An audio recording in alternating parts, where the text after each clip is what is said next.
Naam, ndugu wa Hechla. Mimi zaka niko tofauti kidogo na nilivyomwelewa tajiri au nilivyomwelewa huyo katika klipu aliyemwelewa tajiri ya kwamba jamani, tuache kutafuta hela. Tajiri kashasema 2036 masuala ya pesa bye bye, tuache kutafuta hela. Ukisikiliza kwa nje unaweza usielewe, lakini mimi niungane na tajiri. Sasa kama tajiri kasema, mimi ni nani nipinge? Kwamba 2036 wewe utahitaji pesa ya nini? Kwa sababu pesa itahitaji kwa ajili ya kununua vitu, kwa ajili ya kuspendi, kwa ajili ya kufanya activities mbalimbali. Sasa utahitaji pesa kwa ajili roboti. AI wapo, roboti wapo, watakufanyia hayo. Swali tutajiuliza, hao roboti kama ulivyoelezea hapo, hawatohitaji chochote kitu? Utamtuma roboti bure, atapatikana tu, kila mtu atagaiwa kama vile tunavyogaiwa net chandarua za misaada kutoka Marekani, kutoka kwa USAID, sijui tutapewa misaada ya chandarua, ndio tutapewa misaada ya roboti kila mtu akaweza kufanya kazi? Hapana. Kweli mimi niungane sasa mkono na yule aliyemwelewa tajiri kwamba tuache kutafuta pesa, tuache kutafuta pesa, tusitafute pesa. Baada ya 2036 pesa yake inaweza isikusaidia kitu. Sasa mimi nimeelewa hivi, tuache kutafuta pesa kwa ajili ya malengo au matumizi marefu baada ya 2036. Tutafute pesa ndio kwa ajili ya matumizi yetu leo, kesho kutu, lakini inapofika 2036 usiwe na mipango mkakati ya kutafuta physical money, pesa za makaratasi. Sasa acha kutafuta pesa, utafute nini? Yule mtu kwenye klipu ameshindwa sasa kukusanua, ameshindwa kukumalizia. Sasa usipojiongeza utakuwa wewe ni mtu wa kubabaishwa. Sasa mimi ni kuongezee, acha kutafuta pesa, tafuta cryptocurrencies. Hicho ndicho ambacho tajiri amemaanisha, na hicho ndicho yule aliyemuelewa Elon Musk amemaanisha. Acha kutafuta pesa, tafuta crypto. Baada ya 2036 kuna uwezekano wa 70% kuelekea 80% kama si 90%, physical money, fiat money ikawa haina msaada na wewe. Ukawa umebeba zako makaratasi, ukazunguka, ukatumia gharama nyingi sana kutafuta huduma zinazotolewa kwa fiat money. Na kuhakikishia hilo, baada ya 2036 unaweza ukatumia gharama nyingi kuzifuata huduma pale zilipo zinazotumia nini? Zinazotumia fiat money. Juzi mimi nimewapa mfano mdogo sana.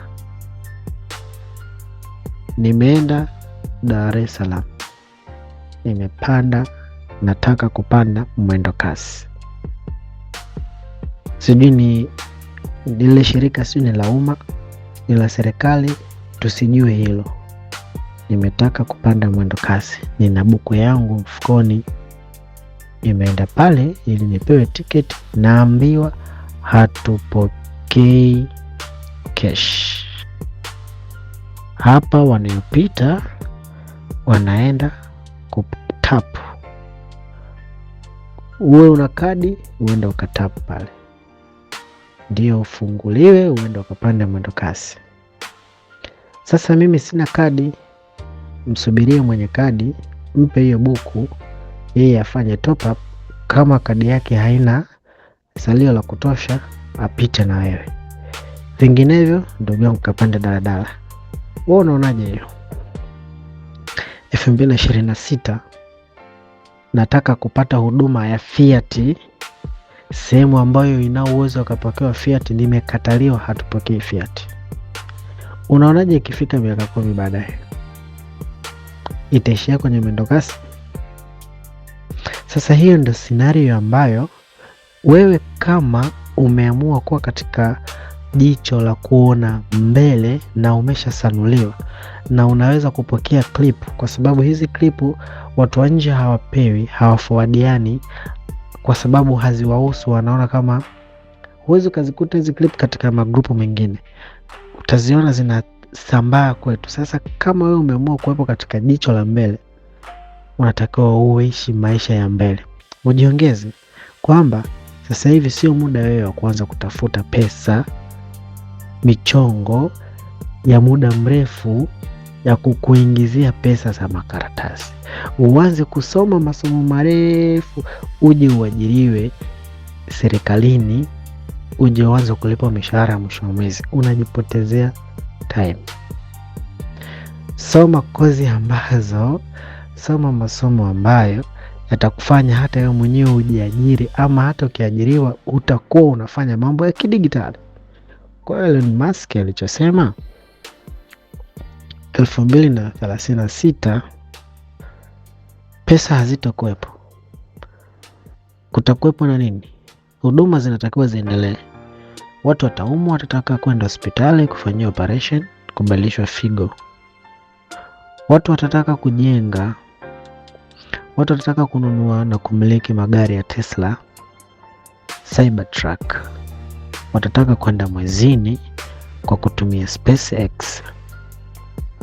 Alafu yeye mwenyewe aseme pesa hazitatumika. Akamuuliza mwandishi wa habari, sijui ni nani, wewe utataka pesa kwa ajili ya nini? Sijui kwa ajili ya nini, kwa ajili ya nini, kwa ajili ya nini? Sasa hiyo haitakuwepo. Sasa hivyo vitu tutavifanya kwa nini? Sasa hapo utakuwa ujiongeze. Tutafanya sio kwa pesa za makaratasi, tunahamia katika crypto. Dunia inahama katika fezi ya crypto. Sasa wewe ni jukumu lako kuelekeza nguvu katika kuzicapture crypto, sio kutafuta tena fiat money. Kwa tuache kutafuta fiat money kwa ajili ya maisha ya baadaye. Tutafute pesa leo, kesho kutwa, lakini nguvu kubwa sasa ndio tuzielekeze katika namna gani ya kuzipata crypto. Crypto ziko nyingi, sio pai peke yake. Crypto zipo nyingi. Elekeza nguvu zako huko. Leo hii sijui ADA Cardano inauzwa kwa bei chini, nunua. XLM sijui naniliu Stellar inauzwa kwa bei chini, nunua. XRP nunua, hold, shikilia. Bitcoin unaweza kununua 1, 2, nunua, shikilia. Solana sijui Trump nunua, tulia. Ethereum nunua, tulia. Angalia sarafu gani ambazo zimejengeka vizuri katika blockchain imara, nunua. Alafu kula nyama, wanasema nyamaza. Pi Network ipo katika wakati mzuri wa kununua. Nunua, usiangalie masuala ya pin mainnet, ni kesho kutwa. Nunua kama mkichavya, nunua, tulia. Alafu sikilizia hiyo miaka Elon Musk alisema wewe hautokuwepo hai. Tujalie umekufa, mimi hapa nimekufa, kuna watakao baki.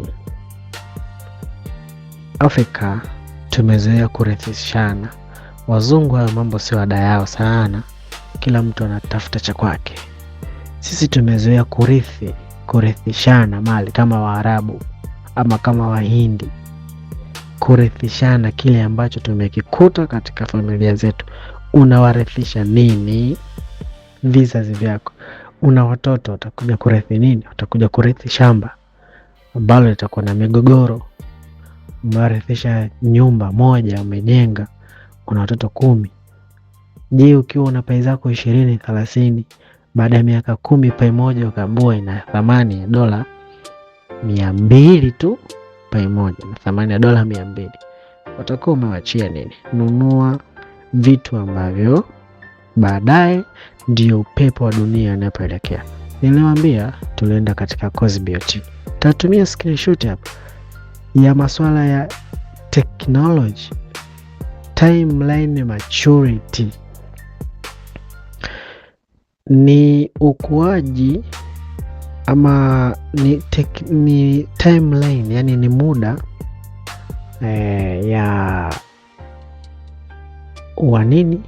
wa ukuaji wa teknolojia. Wameweka timeline ambao ukomo wake ni 2035 katika East Africa. BOT waliweka katika East Africa muda ambao unatakiwa East Africa waingie sasa rasmi, japo wameweka kama hivyo, ni hatua hizo, waingie katika teknolojia ya financial services ya kiteknolojia, mfano kama digital asset au cryptocurrencies. Ni 2035, lakini Elon Musk amesema ni 2036. Kwa ukirelate hapa utaona kuna kitu ambacho wanashindwa kuki announce moja kwa moja na kiongea kwa mafumbo. Sasa wewe ujiongeze, wewe mwana crypto ujiongeze. East Africa wameambiwa 2035 watakuwa tuhame katika payment system au payment method, kutoka katika pesa hizi tunazozitumia tuingie katika crypto. Watu waanze kulipwa kwa kutumia crypto ifikapo 2035. Leo hii kuna vikao jana hapa, sijui ni jana, tumetumiwa na nanlio na nani sijui amerekodi BOT wakiwa kwa kupitia yeye governor wa BOT Emmanuel Tutuba, wamekuwa na mkutano wa masuala ya blockchain technology. Kukiwa kuna nchi nyingi kutoka Uganda, Kenya, Malawi, South Africa, wapi, nchi mbalimbali Afrika, wakikaa na kujadili kuhusiana na masuala ya blockchain. Yeye mwenyewe akisema walikuwa wana kikao sijui wapi Geneva huko, wamekutana magavana wa dunia nzima wakijadili masuala ya cryptocurrencies. Wewe hauogopi? Hauoni hilo kuna kitu? Japani wametunga sheria ya masuala ya crypto. India, China, kiangalia Marekani leo, Uingereza ndo tayari wamepitisha hiyo masuala ya crypto sheria. Na leo wapi, Russia wana sheria yao ya masuala ya crypto na wana crypto yao. Marekani ndio yao wanaminyana na hiyo Clarity Act sijui. Wewe hauoni kwamba dunia ipo kasi kuandaa mazingira ya kuzielekea crypto na kuzitungia sheria? Sasa kitu kikishatungiwa sheria, kishakuwa regulated, tafsiri yake ndio kinaanza kutumika. Kwa wanachokitaka sasa hivi ni crypto iwe ni legal tender. Ikishakuwa legal tender inakuwa ni mbadala. Mfumo mpya unavyokuja, unakuja kulala juu ya mfumo wa zamani siku zote. Mfumo mpya unavyokuja unakuja kulala juu ya mfumo wa zamani. Sasa crypto, ukitoa neno crypto ukaibakiza yenyewe kama yenyewe haina jina, matumizi yake yote 100% ni kama tunavyotumia pesa za makaratasi. 100% watatofautiana njia, huyu anapita huku, huyu anapita, lakini matumizi ni yale yale. Ukiwa umeshikilia crypto, lengo la kushikilia crypto ni uitumie kama unavyotumia pesa yako. Sasa hii crypto inakuja kulala juu ya mfumo wa zamani. Utajiuliza kwa nini mfumo huu mpya unapigiwa chipua sana kuliko mfumo wa zamani unaonekana na mapungufu, mpaka mataasisi na serikali wanataka waingie. Kwa hiyo mimi nilivyoelewa na kuona ya kwamba kweli tuache kutafuta hela sana, au sio sana, tuache kutafuta pesa, ila kuwa nazo tutafute cryptocurrencies. Hili nawaambia ninyi kwa sababu ninyi mnaelewa umuhimu wa crypto. Kweli Elon Musk ameongea yeye akiwa ameona mbali, kwa sababu wao tayari wanaona mbali. Inavyokaa mijadala mikubwa kama hiyo ya masuala ya kiuchumi, kama wao hawahusiki, basi wanashirikishwa. Kuna misaada yao, maoni au vikao vinavyokaliwa na yeye anafahamu. Kumekaliwa kikao gani kinachohusiana na uchumi wa kidunia au dunia inapoelekea. Hata vile vya siri wanaweza kawa wanavijua, kwa sababu matajiri ndio wana michango mikubwa sana katika masuala ya kidunia. Kwa hadi kuongea hivyo hajaongea kama ameropoka, ameongea akiwa na akili zake timamu. Kwa hiyo ni wewe sasa kujitambua. Ukimwangalia na mwenyekiti wa IMF ambao ndio bosi wa dunia nzima masuala ya pesa hizi zinazoshikika leo hii, alisema pia, aliojiwa akasema dunia inakoenda, paper money zinaenda kupotea, zinaenda kufutika. Sasa wewe kama serikali ya nchi yako fulani ukafumba macho, ukakataa uhalisia, hii ameita ni reality, kwamba hiyo inayokuja ndio reality, ukakataa reality, yani ule ukakataa uhalisia wa crypto, basi wewe umefanya kitu kizuri, uko safe, kwa sababu utakuwa umejiprotect. Lakini pole yako, kwa sababu paper money zinaenda kupotea. Sasa huyo ni bosi ameongea, bosi wa hizo paper money za dunia nzima, wanamtegemea yeye. Mwenyekiti wa IMF amesema zinaenda kupotea. Ni lini, mwaka gani, sijui. Elon Musk anasema 2036.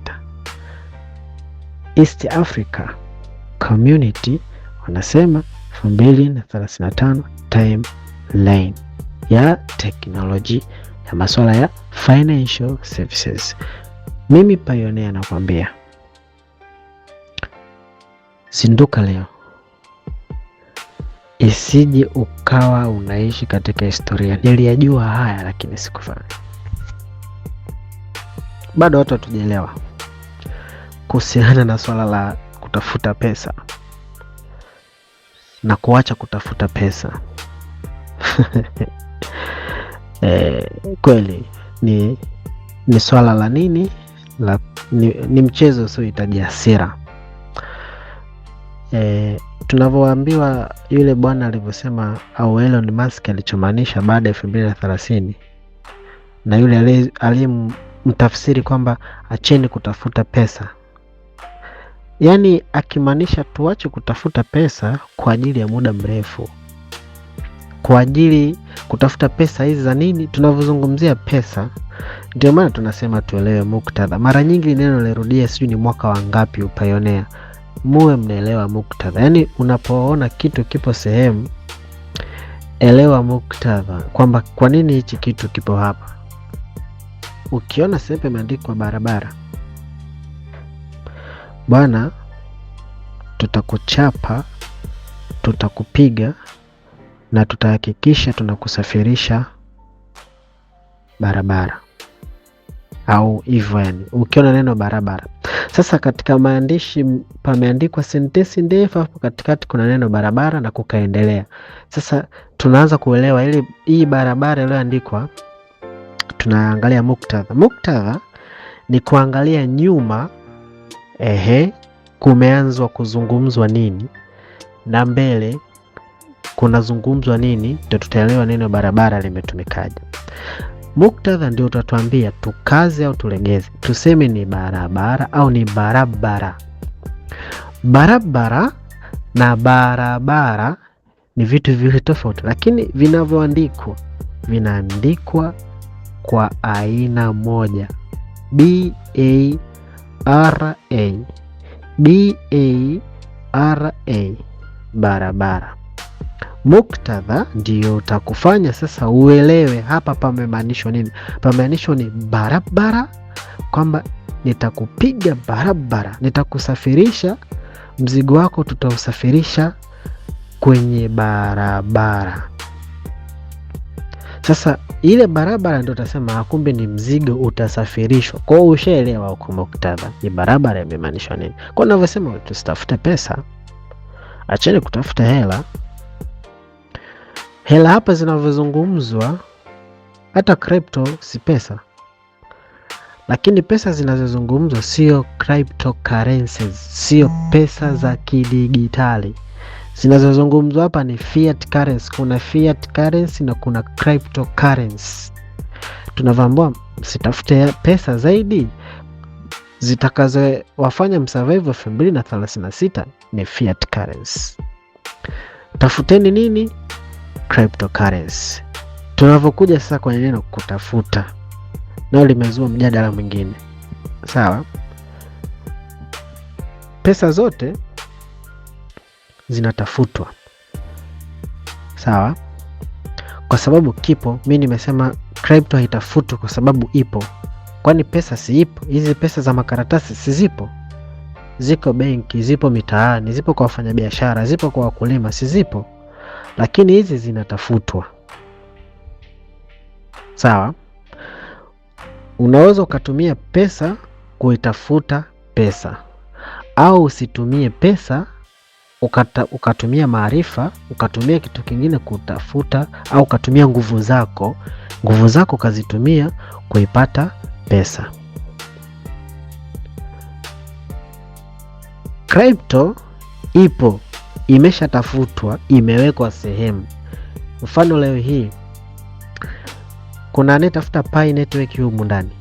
Tuzungumzie mfano hai tu, crypto ya Pi network. Kuna anayetafuta crypto ya Pi humu. Sisi hatutafuti crypto, isipokuwa tunazichukua au tunazichimba. Kuchimba ndio huko kuzichukua. Tunazichukua crypto za Pi. Pesa si cryptocurrency, Pi si cryptocurrency. Hatuitafuti. Hakuna humu hata mmoja pioneer anayeitafuta Pi. Hatutafuti Pi. Tayari zipo, zimeshaundwa, zimewekwa sehemu. Sisi ni wewe kiasi cha kwenda kukichukua. Sasa unazichukuaje? Hapo ndio tunakuja kutofautiana. Sasa mimi niseme Pi network ni free mining, inachimbwa bure, na mradi umeandika ni free mining, inapatikanwa kwa kuchimbwa bure. Free mining inachimbwa bure. Kwa hiyo unavyoenda kuchimba sarafu yako unachimba bure, hautumii gharama yoyote. Sasa tunajiuliza, kwa nini unasema ni free mining wakati mimi natumia bando, wakati mimi natumia simu, natumia muda? Hapana, hiyo unafanya wewe ni free mining. Free mining kivipi? Umeshapigiwa mahesabu. Kila mtu amepigiwa mahesabu. Hivi wewe una smartphone. Smartphone yako lazima utaweka bando. Mfano hapo dadangu Betty amesema kuna anaweka 1000 kwa siku bando, kuna anaweka 2000, si ndivyo? Kwa mwezi kuna anatumia 30, kuna anatumia 60. Sawa. Kuna anatumia zaidi ya hapo. Lakini mtu, tusidanganyane humu katika ile group. Hakuna mtu anayeweka 1000 ya bando kwenye simu yake kwa ajili ya kuchimba Pi. Hapana. Sasa hapo ndipo wataalamu wanakuja kwenye kutafsiri muktadha wa bando yako wewe unaoweka. Unaweka kwa ajili gani? Hauweki kwa ajili ya kuchimba Pi na kuendelea na shughuli zako. Ukisoma mradi wa Pi wamesema wanakufuatilia wewe, hapo unafuatiliwa, kwamba wameandika kabisa kwenye project ya Pi, wameandika wanakufuatilia umeingia kwenye site gani kabla haujaingia katika kuchimba Pi. Yaani kabla hujaingia katika Pi network core team wanafuatilia. So tuseme core team maana server si za kwao. Server inafuatilia ulikuwa wapi kabla, na huko ulipokuwa ulitumia dakika ngapi, na ulivyotoka kuchimba ulienda wapi, ukatumia dakika ngapi. Kwa nini wamesema wanakufuatilia? Ili wajue, wakuambie wewe, wakuonyeshe, je, pai hii unaipata bure au unailipia? Kwa sababu kama itakuwa unasema unailipia kwa kuweka bando, sasa wanakuambia hilo bando, asilimia ya bando mpaka limeisha. Ulitumia TikTok dakika 20, uliingia Facebook dakika kadhaa, wanaweza wakakwambia ingia katika simu yako, katika setting. Ukiingia katika setting, ingia katika data usage.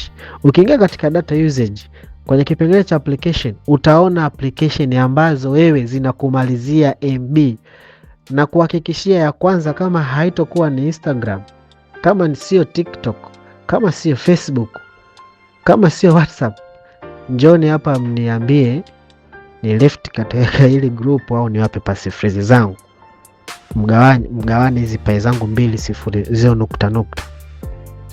Katika top 5 hutaiona pai network imekaa pale kwamba imekumalizia MB. Kwa hiyo MB tunazoziweka sisi, tunaweka simu sio kwa ajili ya kufanya mining, tunaweka MB kwa ajili ya kuingia WhatsApp, tusome magrupu, kwa ajili ya kuingia Instagram, sijui kwa ajili ya kuingia kuangalia YouTube, kwa ajili ya kufanya biashara zetu za mitandao, tuingie kama hao ni traders waingie huko katika forex, sijui waingie katika Binance hivyo. Ndio maana inaitwa ni free mining, kwa sababu hakuna pioneer duniani aliyenunua simu akasema hii ni kwa ajili ya kufanya mining tu, na akajiunga bando la mwezi akasema naingia kuminya kitufe tap, alafu simu naweka pembeni, au nikishamaliza kuminya naingia pai browser na peruzi kwa ajili ya kujiongezea mining rate. Nitasoma masuala ya kwenye pai browser kupitia zile application, nikichoka na acha hapo hapo, naweka simu pembeni, naendelea na shughuli zangu. Hakuna huyo pioneer. Angalia wanao run node. Sasa wale ndio wanaohesabika wanatafuta pai kwa kutumia gharama. Kwa sababu gani? Atanunua kompyuta, atanunua labda router, wifi. Akishaanza kusakinisha nodi, anakutana na application kwa ajili ya kusubmit taarifa zake za nodi. Anakutana na nini? Anakutana na ukurasa wa kunini, wa kujaza yeye kuwa node runner. Anakutana na ukurasa wa kujaza yeye kuwa node runner. Cha kwanza kabisa anachoweza kukijibu ule ukurasa ile ukurasa una maswali, kama sijakosea 10, yamezidi sana 12, yamepungua ni 7. Swali la kwanza anaulizwa, hii kompyuta hii unayotumia katika nodi, je, A, ni kwa ajili ya nodi peke yake? B, unaitumia na matumizi mengine? Swali la kwanza unaloulizwa ni hilo. Hii kompyuta unayotumia kurun nodi ni kwa ajili ya mambo yako mengine binafsi pamoja na nodi, au ni kwa ajili umeitenga maalum kwa ajili ya nodi tu? Sasa hilo swali jiulize, ni kwa nini limeulizwa na core team kwa node runners? Tunarudi pale pale kujua, je, umenunua kompyuta kwa ajili tu ya nodi ili uhesabike wewe umeingia katika gharama peke, au umeinunua kompyuta una matumizi yako mengine, kumbe nodi ni sehemu tu ya kompyuta yako, inakuwa ni sehemu ya, lakini sio maalum kwa ajili ya. Kwa hiyo kuna umuhimu mtu anaweza akapewa kutokana na majibu atakayojibu, kwamba mimi hii ni kwa ajili ya nodi peke yake, kwamba mule na wakikufuatilia kutokana na IP address yako unaotumia ya router yako au ya internet yako. Wakifuatilia hawaoni activities nyingine zikiendelea. Uchezi game, sikizi music, wengi YouTube, hakuna document ulizohifadhi, haufanyi trading, haufanyi nini. Ni wewe na node na Docker. Basi umemaliza. Ziko on active muda wote, masaa 24. Docker iko active katika screen yako, node iko active katika screen yako. Wewe unahesabika umeamua kutumia gharama. Hata unapoweka bando katika router yako, kwa timu unafahamu huyu bando analoliweka kwa ajili ya hii kompyuta, kwa ajili ya node tu. Kwa hiyo mimi binafsi Pi naipata kwa kuchimba, naipata bure. Kwa sababu bando naloweka siweki kwa ajili ya kuchimba Pi peke yake. Naeka kwa ajili ya mambo mengi kuliko hata ya kuingia dakika moja na kuchimba.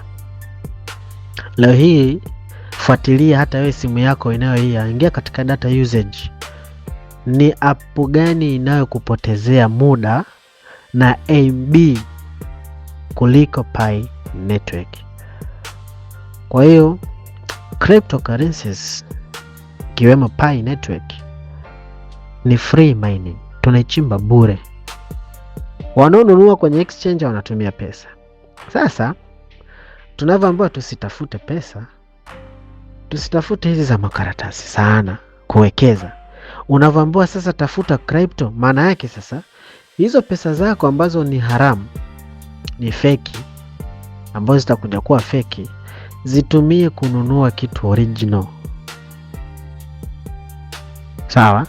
Zitumie kununua kitu original kwa kuuza. Mimi leo hii ninaweza nikawa ninamiliki simu feki. Simu yangu najua hii ni feki, mbovu. Kwa ninachofanya naiuza kwa wanaotaka vitu vibovu, nanunua kitu original, kitu quality.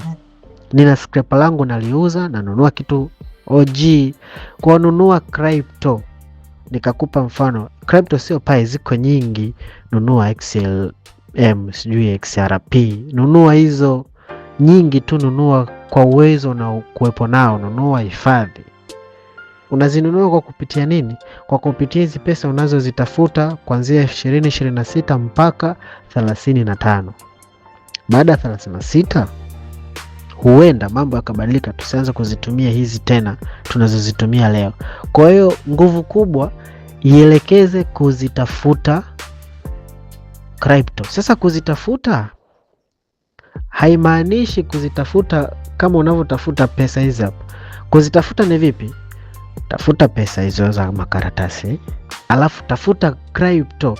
Kuzitafuta crypto sio kwenda kufanya kazi kama unavyofanya kazi ili upate mshahara. Crypto zipo, hazitafutwi kama unavyotafuta. Yani mimi natamani watu mnielewe, crypto hazitafutwi kama tunavyotafuta pesa za kawaida, nikabebe zegi nilipwe mshahara. Pesa hazitafutwi kama sio niende crypto zipo. Cha kufanya sasa ni wewe tu kuziendea na hela yako. Kwa wewe tafuta hela. Ukitafuta hela sasa, zile hela ndio unatumia kuzitafutia crypto. Unaenda kutafuta ni crypto gani ninunue sasa.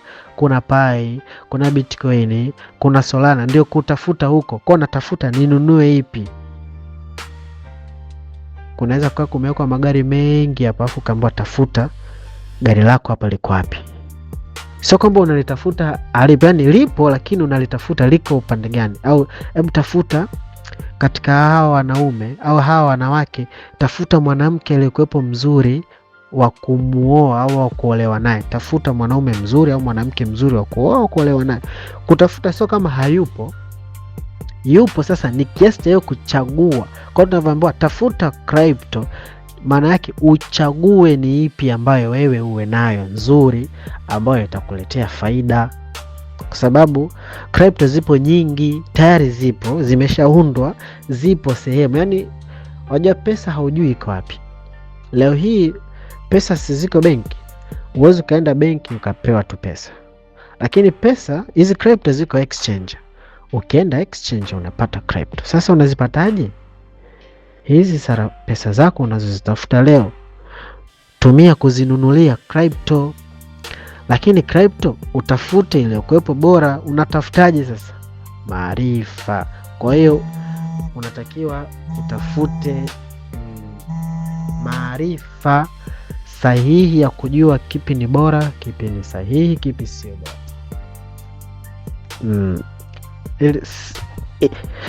Ili swala ni zito kueleweka, zito sana sana sana sana, la kuacha kutafuta hela afu na kutafuta crypto. Ni gumu kueleweka, lakini ni gumu kulielezea pia watu waelewe, lakini baadaye muda utakapoanza kuongea sasa kutuelewesha ndio tutaelewa. Kwa sababu usipoelewa mazingira yatakuelewesha na muda pia utakuelewesha. Ukiambiwa usome kwa ajili ya maisha yako ya baadaye, unaona watu wanakupigia kelele. Wakati sisi tunasoma tulikuwa tunaambiwa wadogo zetu, someni, maisha mtaani magumu. Someni wadogo zetu, maisha mtaani magumu. Kimoyomoyo alikuwa anasema, kwani wewe wakati unasoma ulikuwa hujui maisha ni magumu? Yaani wewe maisha yamekukongota, unaanza kuniambia hivi maisha magumu. Kwani wewe wakati unasoma ulikuwa hujui maisha ni magumu? Kwani na wewe usisome mpaka unaniambia mimi soma mdogo wangu, dogo zetu someni, maisha magumu? Kwani wakati unasoma ulikuwa hujui maisha ni magumu mpaka leo unatembea kwa mguu? Kwa tukao tunasema watu waache bana. Tulikuwa hatujui baadaye kuna kuwepo nini. Sasa tumeshafika kwenye ule mwaka wa 2036 ndio tunaanza kuyakumbuka ile maneno, wadogo zetu someni, maisha ni magumu. Kwa tunaona kumbe tungekazana na shule, maisha yangekuwa ni marahisi kidogo. Japo sio kwamba shule ndio inaweza kukufanya maisha yako kuwa marahisi. Wapo waliosoma na maisha yao wakawa ni magumu, lakini shule ni msaada ukasababisha maisha yakawa ni marahisi. Kwa muda ukatuambia wakati sahihi kwamba tulipoteza muda wa mavuno, muda wa kupanda. Mvua zinanyesha, mnaambia jamani, muda wa kupanda, kapandeni sasa. Wakupanda mpunga wakapande, wakupanda mahindi wakapande, wakupanda mtama, wanaopanda kahawa, sijui nini, karanga, maharage, jamani, huo ndo msimu. Kwa wanasema mvua zenyewe hizi lelelelele. Ardhi mathalani unayo, unasema wazako wameenda shamba wamepanda. Muda wa mavuno sasa wanavuna, mazingira sasa yanaanza kukupa majibu.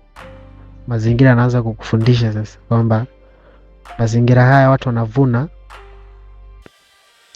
na wewe ungepanda ungekuwa unavuna kama wazako wanavuna sasa hivi. Unasema mimi nilijua bwana mvua zinyeshi, maana mwaka jana nilikosa. Kwa nikajua mambo ni yale yale. Umeona? Kwa mazingira yanakufundisha. Kwa muda utakufundisha na mazingira pia yatakufundisha.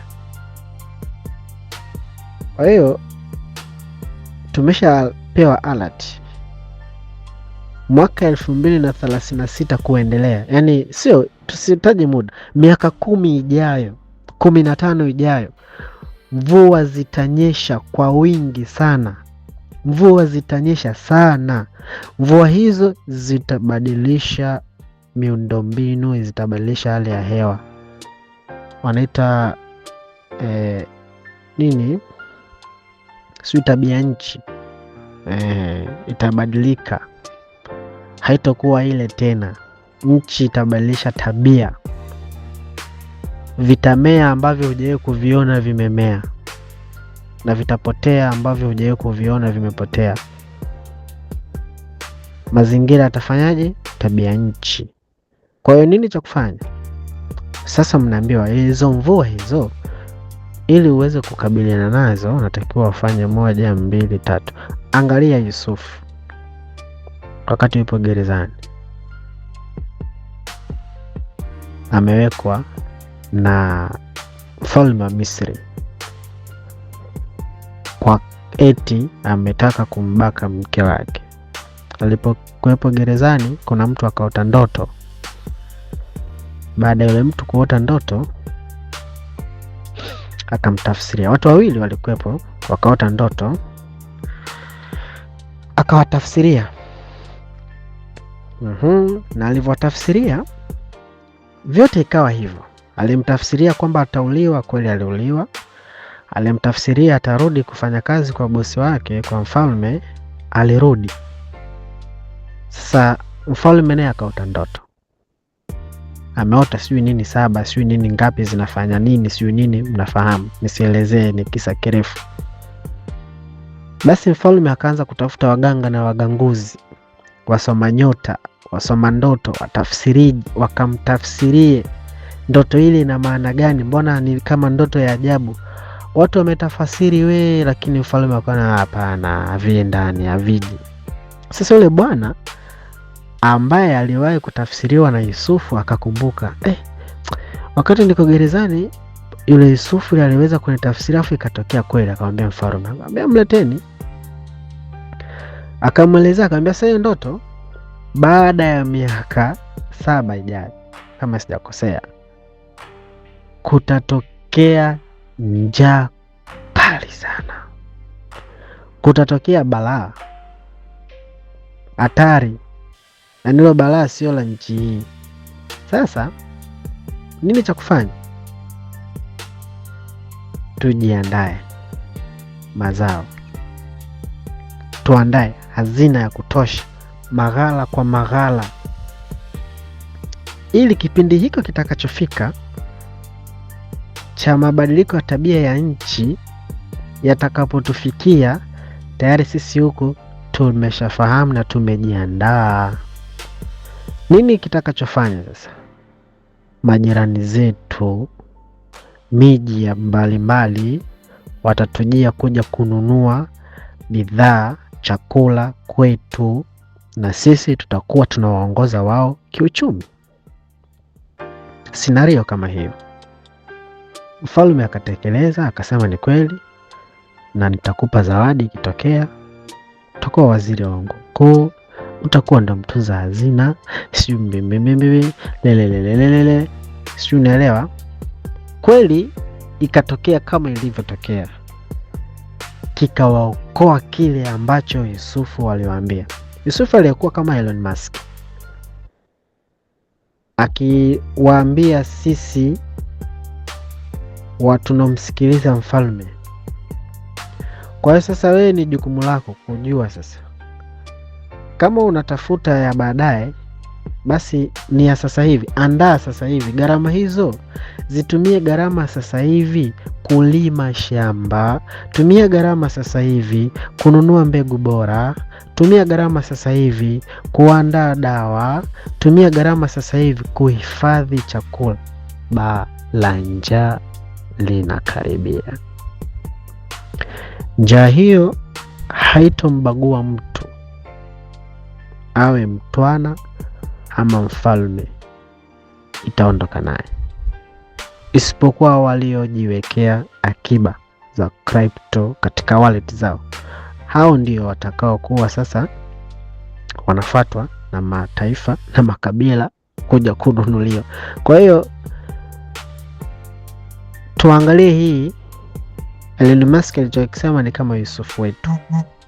Sijampa mandhila ya Yusufu alivyokuwa ni mtume, sijui ni nabii. Sijampa mandhila hiyo, nimempa mfano wake alichokiongea kwa miaka ijayo,